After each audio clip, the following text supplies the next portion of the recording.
Hi, if you are a cash application accountant or a supervisor managing a cash application process, then this video is meant for you.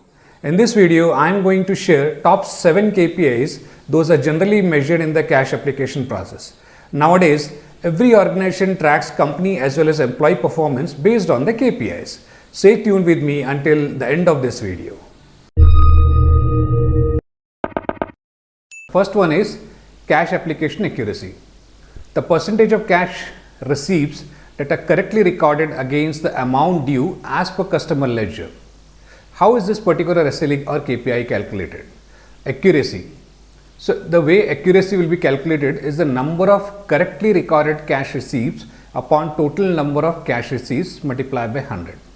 For example, if a company received 100 cash receipts and 97 of them are correctly recorded in customer ledger, the cash receipts accuracy would be 97%. Likewise, the second KPI will be timeliness. The timeliness of applying the cash receipt against the customer ledger is a key performance indicator that measures the time it takes for a cash receipt to be recorded in company's ledger or maybe a financial system after it has been received. The calculation of this KPI involves tracking the time between the receipt of the cash and the corresponding update in the customer ledger. Basically, a lower number of days represents the better performance as it indicates a faster and more efficient process. For example, if a company received a cash receipt on a Monday and recorded it in the customer ledger on Thursday, the time it took to apply the cash receipts would be 3 days. Basically, we are excluding Saturdays and Sundays as a week off. If the company's target is to apply the cash receipts within 2 days, then in this case, the performance would not meet the target. So, monitoring the timeliness of applying the cash receipts helps companies to identify any bottlenecks or delays in the process and take necessary action to improve the speed and efficiency of cash application process. The third KPI is DSO.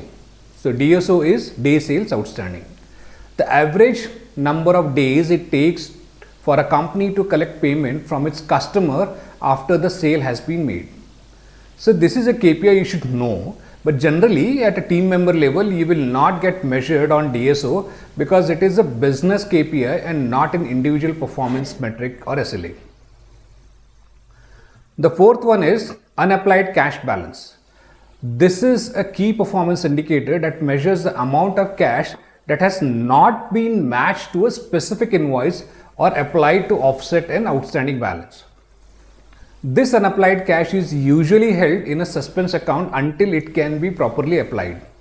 For example, if a company receives $10,000 in cash, from a customer but was unable to match it to a specific invoice, the unapplied cash balance would be $10,000.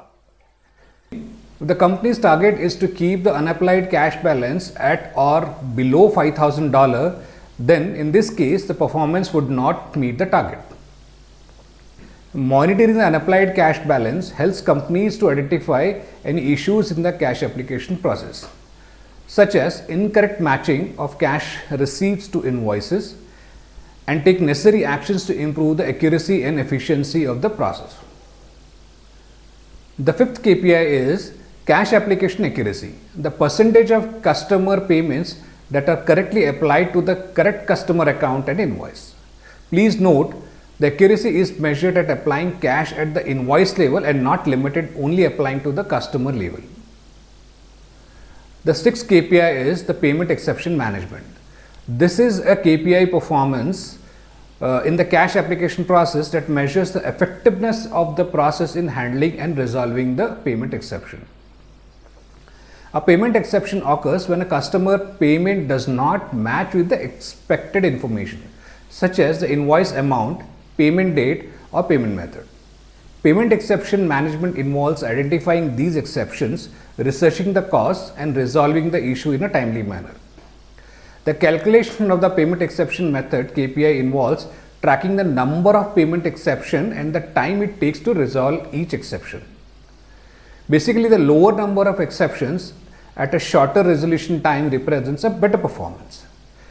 and that indicates the effective payment exception management process. Let me give an example.